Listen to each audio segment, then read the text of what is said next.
Millionaire's daughter wouldn't walk or eat until the new maid did the unbelievable. The mansion on New York City's Upper East Side had been in tomb-like silence for 4 months.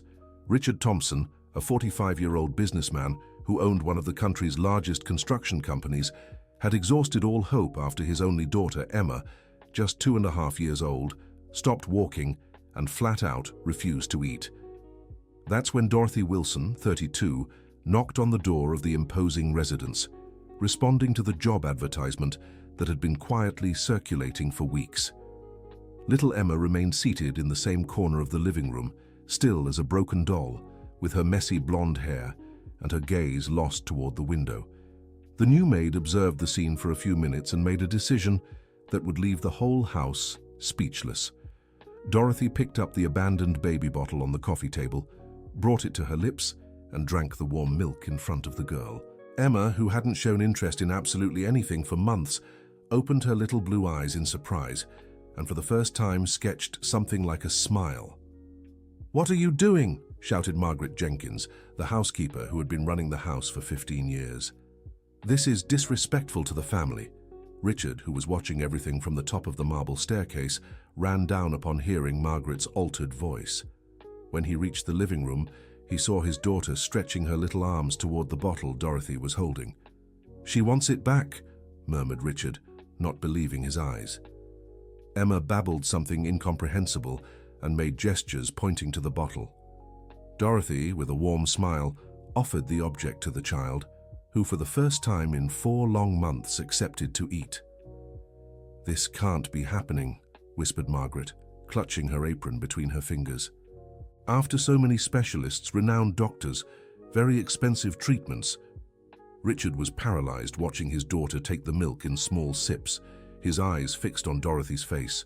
The maid maintained a serene expression, as if this were the most natural thing in the world.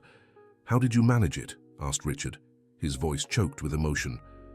"Sometimes children just need to see that the world can still be a safe place, Mr. Richard," replied Dorothy, without taking her eyes off Emma. Margaret snorted indignantly and crossed her arms. "We don't even know this woman properly, and she's already doing these silly tricks with the girl." "Tricks that worked," retorted Richard, watching Emma finish the entire bottle. Dorothy stood up and began picking up some toys scattered on the floor. Emma watched her with her eyes, but when the maid moved a few meters away, the girl began to whimper. "She doesn't want you to leave," noted Richard. "Children who have been through trauma need consistency and patience," explained Dorothy, returning to near Emma. "They test whether people will stay or if they will leave too." The mention of abandonment made Richard clench his fists. His ex-wife Jennifer had left home abruptly 4 months earlier, claiming she could no longer handle the pressure of being a mother. Emma had witnessed the arguments, the tears, and the mother's sudden departure. Dear listener, if you're enjoying the story, please take a moment to like and especially subscribe to the channel. It really helps us who are just starting out. Now continuing. In the following days, Dorothy established a routine completely different from anything that had been tried before. She crawled on the floor next to Emma, pretended to trip over toys, and made funny faces at mealtimes. The girl watched everything with growing fascination. "This is ridiculous," Margaret commented to the cook, Mrs. Betty. "A grown woman behaving like a child. The boss has lost his mind."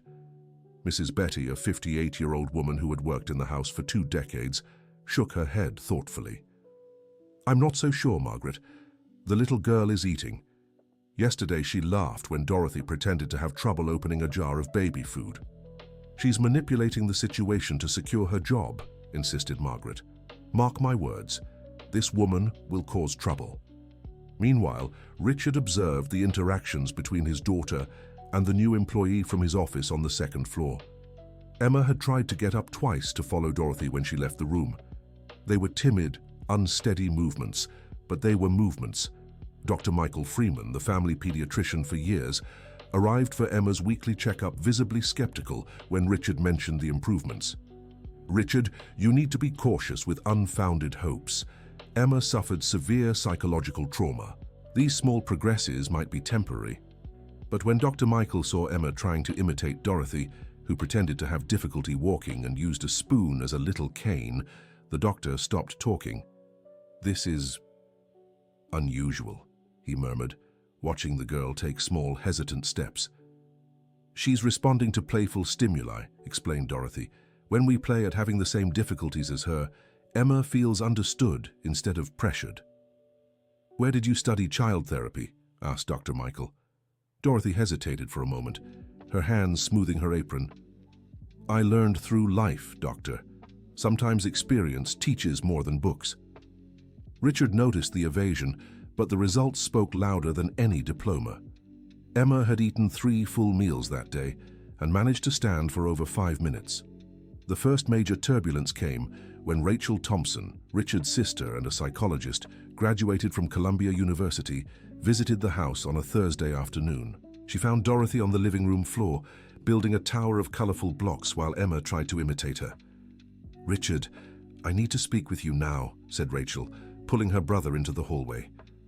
"What this woman is doing with your daughter is dangerous," whispered Rachel. "She's regressing Emma's development instead of stimulating progress." "But Emma is eating, Rachel. She's trying to walk." "That might be a temporary illusion. You can't put your daughter's improvements in the hands of an unqualified employee." Richard felt torn. On one side, the sensible advice of his psychologist sister. On the other, the first signs of life he had seen in Emma in months. "Give it 1 more week," asked Richard. "If there's no real progress, I'll talk to Dorothy." Rachel shook her head in disapproval. "You're playing with your daughter's psychological future." That night, after Emma fell asleep, Richard found Dorothy organizing the toys in the living room. The employee seemed thoughtful, almost melancholic. "Your sister didn't like my methods," said Dorothy without raising her eyes. "How do you know?" "I noticed by how she looked at me and at Emma. I've seen that look before." Richard sat in the nearby armchair. "Dorothy, may I ask why you decided to work here? I know it wasn't just for the salary." The employee stopped arranging the toys and sat on the floor, hugging her knees. "I had a daughter, Mr. Richard. Her name was Lily. She was the same age as Emma when she passed." Silence hung heavily in the air for long seconds. "What happened?" asked Richard softly. "A high fever that the doctors couldn't control in time.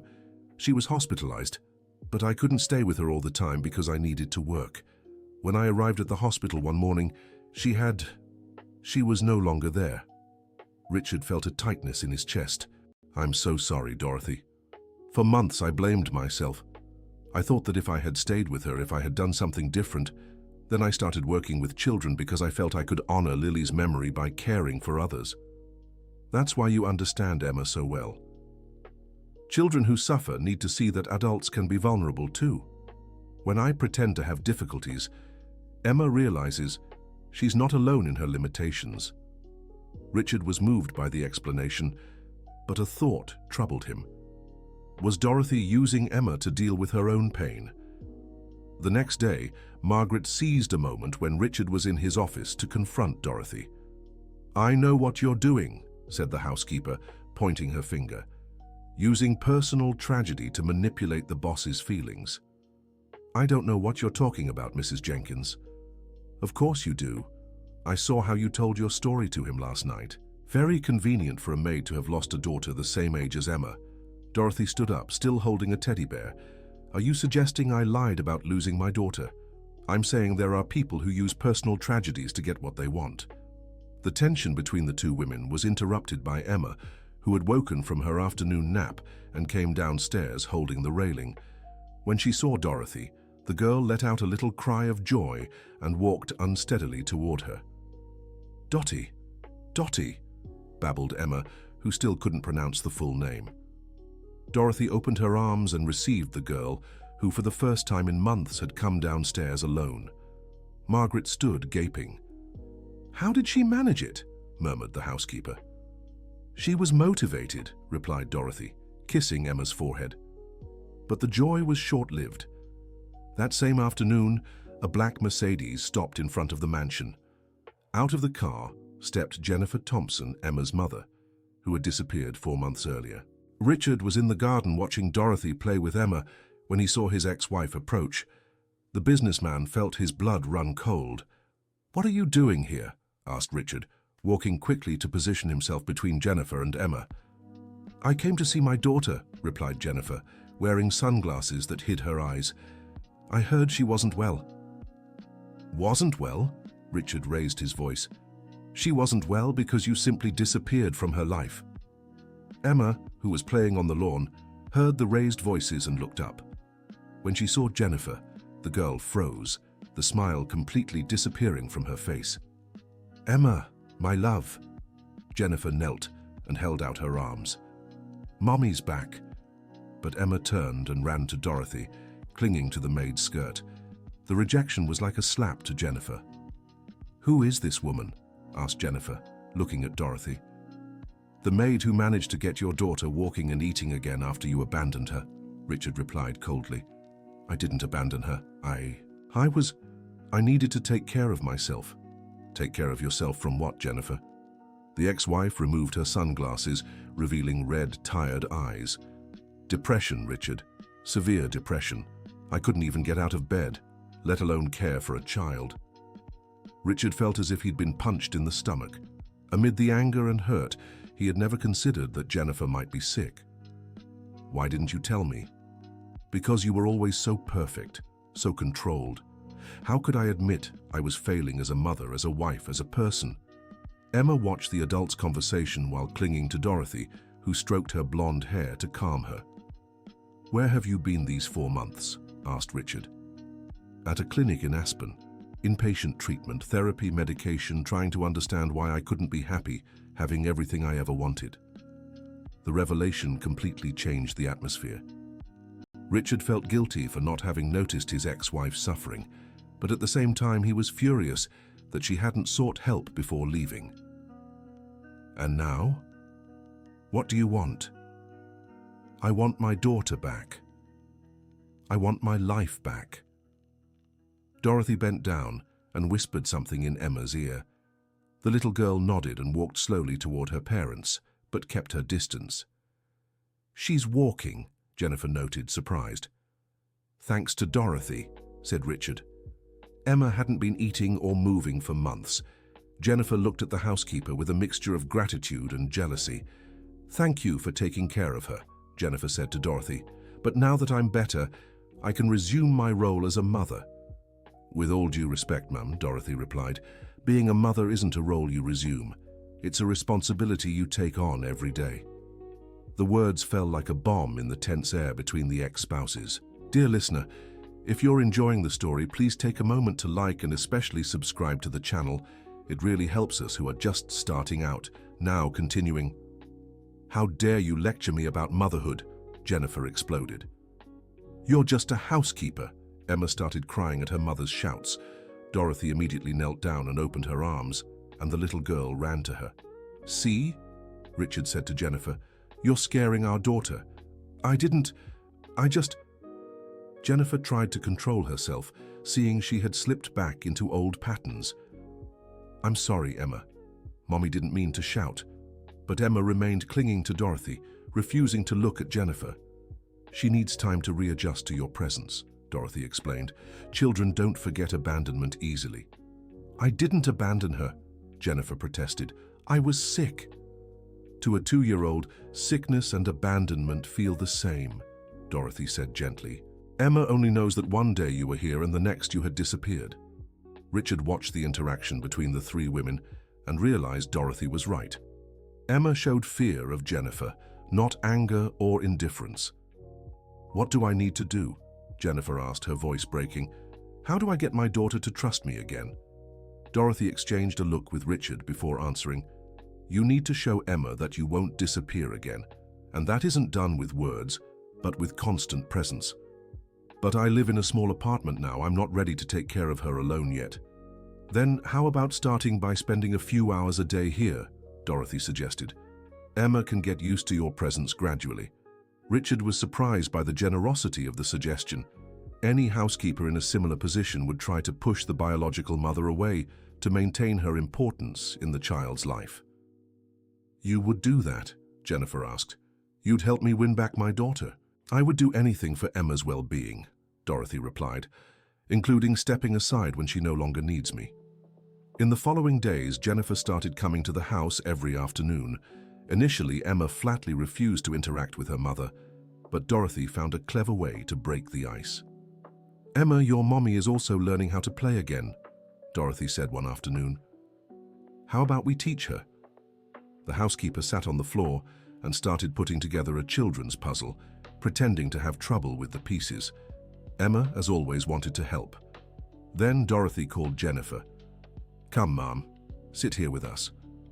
Jennifer hesitantly knelt on the floor. Dorothy handed her a few puzzle pieces. "Pretend you're having trouble," Dorothy whispered. "Emma likes to help." Jennifer followed the guidance, making a confused expression as she tried to fit the pieces. Emma watched for a few minutes and then approached, taking a piece from Jennifer's hand and showing her where it should fit. "Thank you, sweetheart," said Jennifer, trying to contain her emotion. "You're so clever." It was the first physical contact between mother and daughter in months. Emma didn't immediately pull her hand away when Jennifer touched her tiny fingers. "It's working," murmured Richard, watching from the doorway. Dorothy noticed his presence and smiled. Children respond better when they don't feel pressured. Emma needs to choose to approach her mother, not be forced to. For 2 weeks, the routine repeated itself. Dorothy created playful situations where Jennifer could interact with Emma without pressure. Floor games, assembling colorful blocks, painting with non-toxic paint. Margaret watched everything with growing discomfort. Her position in the house was clearly threatened by Dorothy's competence, but now she also saw that the new employee genuinely cared about Emma's well-being. "I never thought I'd say this," Margaret commented to Mrs. Betty in the kitchen, "but that woman has a gift." "I told you she was special," replied Mrs. Betty, peeling potatoes. "I've seen many people come through this house, but never anyone who understood children like she does." "The problem is she won't stay forever," observed Margaret. "So, what will happen to Emma when Dorothy leaves?" The question hung in the air, but both knew it was a legitimate concern. Meanwhile, Richard faced his own dilemmas. He had fallen in love with Dorothy's dedication to his daughter, but was beginning to realize he also felt attracted to the woman herself. This left him confused and guilty. One night, after Emma had fallen asleep and Jennifer had left, Richard found Dorothy in the garden watering the plants. "May I ask a personal question?" said Richard. "Of course. Don't you think about having other children?" Dorothy stopped watering and remained silent for a moment. "I thought about it a lot after I lost Lily, but then I decided that maybe my mission was to care for other people's children who needed help. Isn't that a bit lonely?" "Sometimes, but when I see Emma laughing, walking, trusting the world again, I feel like Lily would be proud of me." Richard moved closer. "Have you ever thought that maybe Lily would want you to be happy too? Not just useful?" Dorothy looked him in the eyes for the first time since arriving at the house. "Are you trying to say something, Dr. Richard?" Richard hesitated. How to explain he was developing feelings for an employee? How to admit he admired not just her work, but the woman she was? "I'm saying you deserve to be loved for who you are, not just for what you do for people." The moment was interrupted by the arrival of Rachel, Richard's psychologist's sister, who appeared at the garden door. "Sorry to interrupt," said Rachel, clearly embarrassed. "Richard, I need to talk to you." Richard moved away from Dorothy, returning to reality. Rachel had witnessed an intimate moment between him and the employee. "Of course. Dorothy, thank you for the conversation." Dorothy nodded and withdrew, leaving the siblings alone in the garden. "Richard, have you completely lost your mind?" whispered Rachel as soon as Dorothy was out of earshot. "What are you talking about? I've seen how you look at her. I saw how you were talking just now." Richard sighed, running his hand through his hair. "Rachel, she saved my daughter. How could I not feel grateful?" "Gratitude is one thing, Richard. What I saw here was something completely different. And what if it is? She's your employee. There's a class difference, an education gap, a social divide. Not to mention Jennifer is coming back into Emma's life. Jennifer and I have been divorced for 6 months. But you have a daughter together. And speaking of that, have you stopped to think about what Emma will feel if Dorothy simply leaves her life like Jennifer did?"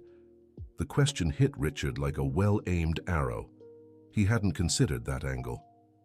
Emma is getting too attached to Dorothy, continued Rachel. And if she's doing this to fill the void left by her mother, you're creating another future problem. Richard spent the whole night thinking about his sister's words. Was he being selfish by wanting Dorothy to stay? Were his feelings for her clouding his judgment? The next day, Richard watched more closely the interactions between Emma and Dorothy. The girl really called the housekeeper Dottie, with an affectionate tone she used for very few people. When Dorothy left the room, Emma became restless until she returned. During lunch, Emma rejected the food offered by Mrs. Betty and only agreed to eat when Dorothy arrived. "Emma, eat for Grandma Betty?" asked the cook, but the girl shook her head and pointed to Dorothy. "Only Dottie," said Emma with her sweet little voice. Richard felt a tightening in his heart. Emma was really replacing Jennifer's maternal figure with Dorothy's. That afternoon, when Jennifer arrived for her daily visit, Richard decided to test a hypothesis. "Dorothy, could you go out to do some shopping?" asked Richard. "Take about 2 hours." Dorothy seemed to hesitate, but nodded. "Of course, Mr. Richard." As soon as Dorothy left the house, Emma began looking for her through the rooms. When she realized the housekeeper wasn't there, the girl began crying inconsolably. "Emma, it's all right," tried to calm Jennifer. "Mommy is here." But Emma flatly refused to be comforted by Jennifer. She cried for 40 minutes straight, until Dorothy returned from shopping. "Dottie, Dottie!" shouted Emma, running into the housekeeper's arms. "I was just doing some shopping, Princess," said Dorothy, hugging the girl. "I won't take long anymore." Richard and Jennifer exchanged worried looks. Emma's emotional dependence on Dorothy was deeper than they had imagined. "We need to talk," said Richard to Dorothy, after Emma calmed down. The three adults gathered in Richard's office, while Emma napped on the living room sofa. "Emma is very attached to you," said Richard, getting straight to the point. "I know," replied Dorothy. "That's why I think it's time to start gradually distancing myself." "What do you mean?" asked Jennifer, surprised. "Emma needs to learn to trust other people besides me, especially you, who are her biological mother." Richard felt torn between relief and sadness. Relief because Dorothy recognized the problem, sadness because that meant she would leave their lives. "What's your plan?" asked Richard. "I'll start going out for longer periods so Emma can get used to it. I'll encourage more interactions between her and you, Mrs. Jennifer. And when I feel that Emma is secure, I'll leave." "To where?" The question came out of Richard's mouth before he could control himself. "I have a job offer in Hartford, a family with 3 small children." Silence fell over the office. Richard realized he didn't want Dorothy to leave, but rationally understood it was best for Emma. "What if it doesn't work?" asked Jennifer. "What if Emma regresses when you leave?" "Then we'll have to rethink the strategy," replied Dorothy. "But I believe children are more resilient than we imagine. Emma just needs security and consistency." "How much time do you think you need?" asked Richard. 2 weeks, maybe 3. Richard nodded, but inside he was fighting an immense desire to ask her to stay. Dear listener, if you're enjoying the story, please take a moment to like and especially subscribe to the channel. This helps us tremendously as we're just starting out. Now, continuing. The plan began to be implemented the next day. Dorothy left for 3 hours in the morning, leaving Emma in the care of Jennifer and Mrs. Betty. Emma cried for the first 30 minutes, but gradually calmed down when Jennifer began to play with her using the methods she had learned by observing Dorothy. "Mommy doesn't know how to put this puzzle together either," said Jennifer, pretending to struggle. "Will you help me?" Emma hesitated, but eventually came closer to help her mother. It was a small but significant progress. When Dorothy returned, she found mother and daughter playing together on the living room floor, her heart filled with both joy and sadness simultaneously. "How did it go?" asked Dorothy. "She cried at first, but then she calmed down," reported Jennifer. "She even let me change her diaper." Emma ran to Dorothy as soon as she saw her, but not with the desperation of previous days. It was more joy than panic. "Very good, Emma," said Dorothy. "You were brave today." Richard observed the scene and realized the plan was working. Emma was learning that people could leave and return, that not every separation meant permanent abandonment. During the following days, Dorothy's periods of absence gradually increased. Emma showed increasing trust in Jennifer, who in turn was gaining confidence as a mother. "You know something?" Jennifer said to Richard one afternoon. "Dorothy has taught me more about being a mother in 2 weeks than I learned in 2 years. How so?" "She showed me that being a mother isn't about being perfect. It's about being present, even when we're dealing with our own difficulties." Richard became thoughtful. Dorothy had truly transformed not only Emma, but the entire family dynamic. Then came the most difficult day. Dorothy announced she would leave the following week. "Already?" asked Richard, unable to hide his disappointment. "Emma doesn't need me anymore," explained Dorothy. "Yesterday she spent 4 hours alone with her mother and didn't cry even once. This morning she said goodbye to me when I left, instead of clinging to my leg." It was true. Emma had become much more independent and confident. She still enjoyed Dorothy's company, but didn't panic when the nanny walked away. "What about you?" Richard asked in a private conversation with Dorothy. "Are you ready to say goodbye to Emma?" Dorothy smiled sadly. "We're never ready to say goodbye to those we love, Dr. Richard, but sometimes we must. What if I asked you to stay?" "For what?" "Emma doesn't need special treatment anymore. Any qualified nanny can take over from here." "What if I said it's not just Emma who needs you?" Dorothy stopped folding Emma's little clothes and looked at Richard. "What are you trying to say?" Richard took a deep breath, knowing he was about to change everything. "I'm saying I've fallen in love with you, with your dedication, your sensitivity, with the incredible woman you are." Dorothy remained silent for long seconds. "Dr. Richard, you're confusing gratitude with love." "I'm not confusing anything," insisted Richard. "I know exactly what I feel for you." "What about Emma and Jennifer? Have you thought about how this would affect them?" Richard hesitated. There was no easy answer. "Emma likes you, and Jennifer, we're divorced." "But you're parents to the same child," argued Dorothy. "That creates bonds that will last forever." "That doesn't mean I can't be happy." Dorothy approached Richard and touched his face gently. "Dr. Richard, you deserve to be happy, but not with me." "Why?" "Because our relationship started at a vulnerable time. Emma needed help. You were desperate. Jennifer was absent. Now that everything has stabilized, we need to return to our places." "What places?" "You are a successful businessman, father to a beautiful girl, ex-husband to a woman who is recovering. I am an employee who has done her job." Richard felt as if he had been slapped. "Do you really believe there is such a difference between us?"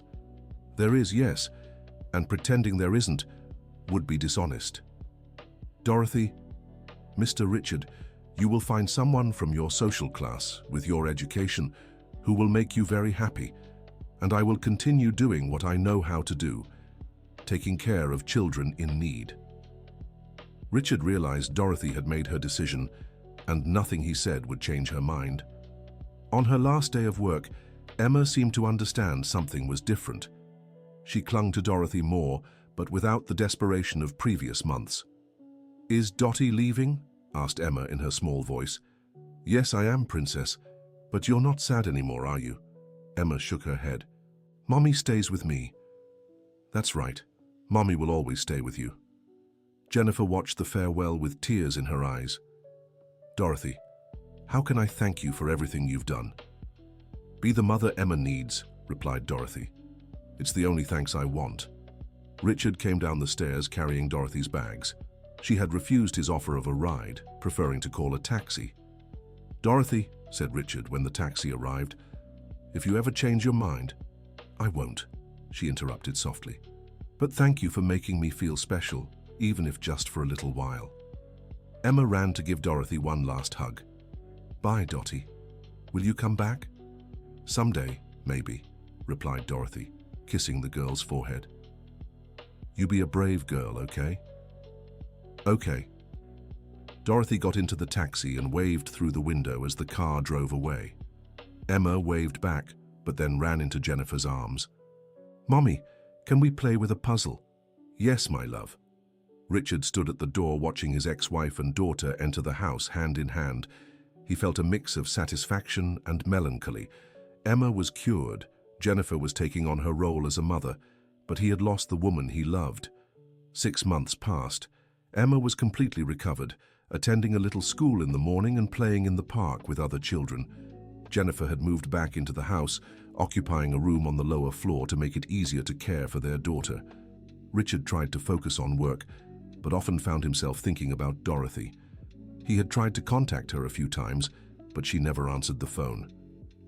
It was on a Thursday afternoon that Margaret brought surprising news. "Mr. Richard, there's a lady here who wants to speak with you." "Who is it?" She said she is Dorothy's mother. Richard rushed downstairs. At the front door stood a lady of about 60, with a simple but dignified appearance. "Good afternoon, are you Richard Thompson?" "Yes, I am. You are—" "I'm Martha Wilson, Dorothy's mother. May I speak with you?" Richard invited her in. Emma, who was playing in the living room with Jennifer, looked up when she heard the name Dorothy. "Where's Dottie?" asked the girl. "Dottie isn't here, my love," replied Jennifer. Mrs. Wilson smiled when she saw Emma. "So this is the girl my daughter talked so much about. How beautiful." Richard took Mrs. Wilson to the study. "How can I help you?" "Actually, I came here to ask a favor of you." "Go ahead." "My daughter is sick, Mr. Richard. Very sick." Richard felt his heart race. "What does she have?" "The doctors found a tumor in her lung. She's been in the hospital for 2 weeks." Richard was stunned. "How? Why didn't she call me?" "Because she's stubborn," replied Mrs. Martha. "She said she didn't want to bother the family that had already helped her." "What family? We are her family." "You can try to convince her of that. She's at Memorial Hospital, room 314. Richard dismissed Mrs. Martha and immediately left home. At the hospital, he found Dorothy very thin and pale, but still with the same warm smile. "Dr. Richard, how did you know I was here?" "Your mother told me. Why didn't you call me?" "I didn't want to worry you." "Worry me?" "Dorothy, you saved my daughter, transformed my family, and you think I don't care about you?" Dorothy looked away. "How is Emma?" "Emma is doing great. Jennifer is living with us again. They've become very close. But that's not what matters now." "Of course it is. If Emma is well, my job is done." Richard pulled up a chair and sat by the bed. "Dorothy, what's the prognosis?" "The doctors say I need surgery, but—" She hesitated. "But what?" "The surgery is expensive. My insurance doesn't cover everything." Richard stood up immediately. "Where's the doctor in charge?" "Dr. Richard, I can't accept—" "You can, and you will. Not as charity, but as family, taking care of family." Dorothy began to cry. "Why are you doing this?" "Because I love you," Richard said simply, "and because Emma loves you too, and because you deserve to be cared for just as you cared for us." Richard found the doctor and arranged for Dorothy to have the best treatment available. He also called home and told everything to Jennifer. "She's sick?" asked Jennifer. "Very sick." "Bring her here after the surgery," Jennifer said without hesitation. "Emma will be so happy." "Are you sure?" "Richard, that woman gave me back my daughter. It's the least I can do."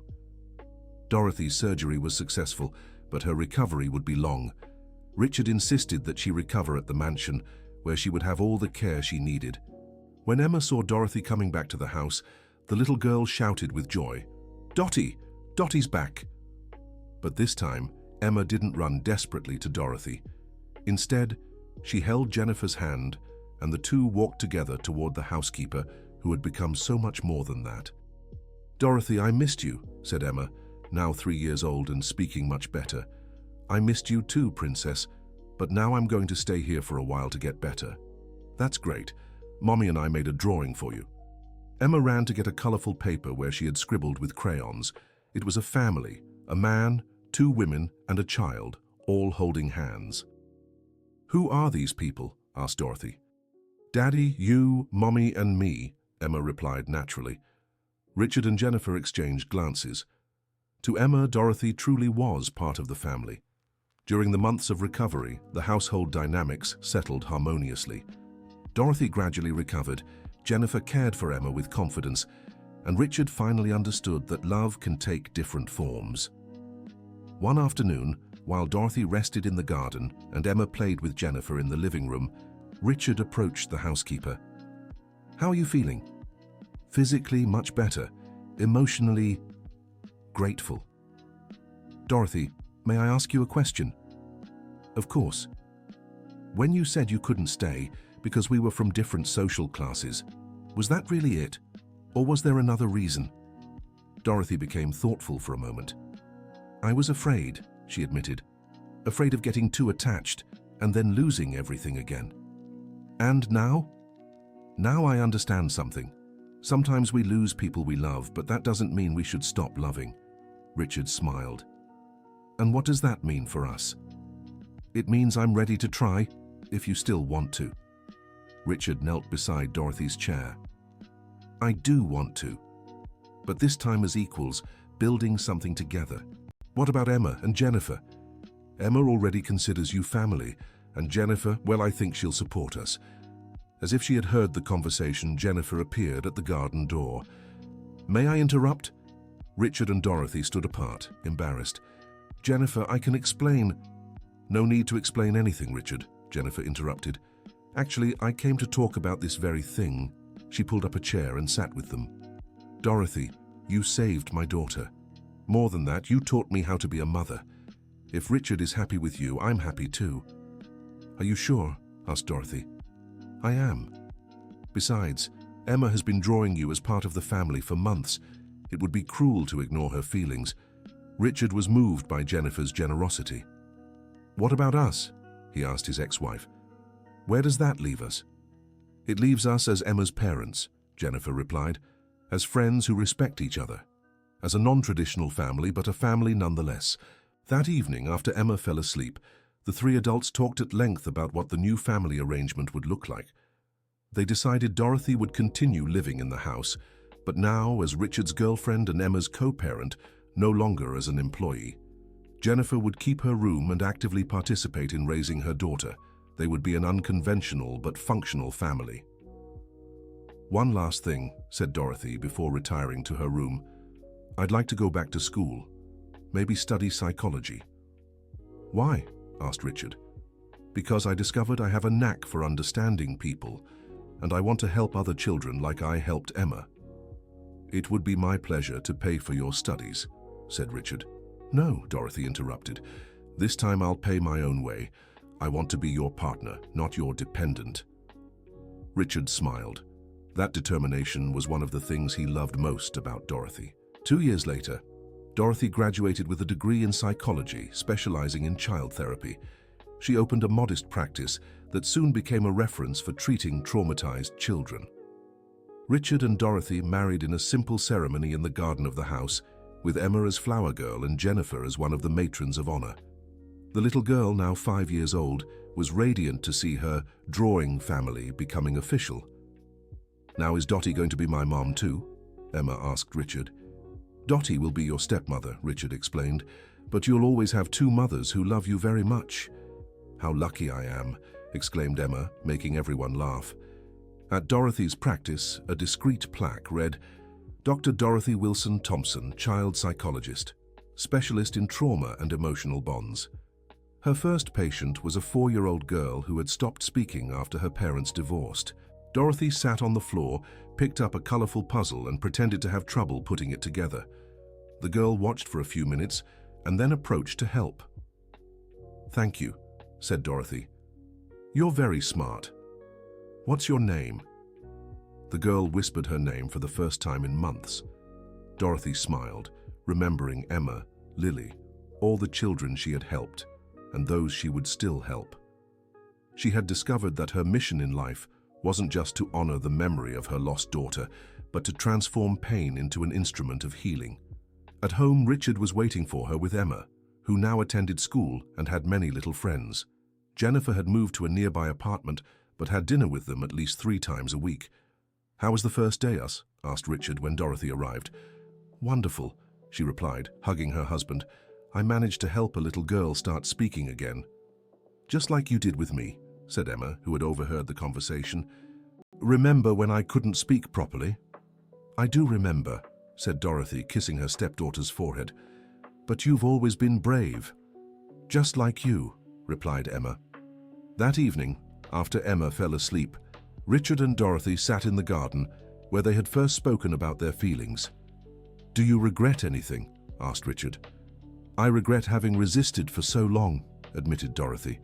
"I could have saved us so much time suffering." "Perhaps we needed to go through all that to get here," reflected Richard. "Perhaps. What matters is that we made it." Richard held Dorothy's hand and watched the stars in the sky. "Lily would be proud of you." "I think so," agreed Dorothy. "And Emma has become the daughter I never got to see grow up." "She's very lucky to have you." "We're all very lucky to have each other," corrected Dorothy. It was true. From that family seemingly destroyed by abandonment and pain, something new and beautiful had been born. Emma was growing up surrounded by love and stability. Jennifer had found her way as a mother and as an independent woman. Richard had learned that love knows no social barriers, and Dorothy had discovered that it was possible to turn loss into purpose, pain into healing.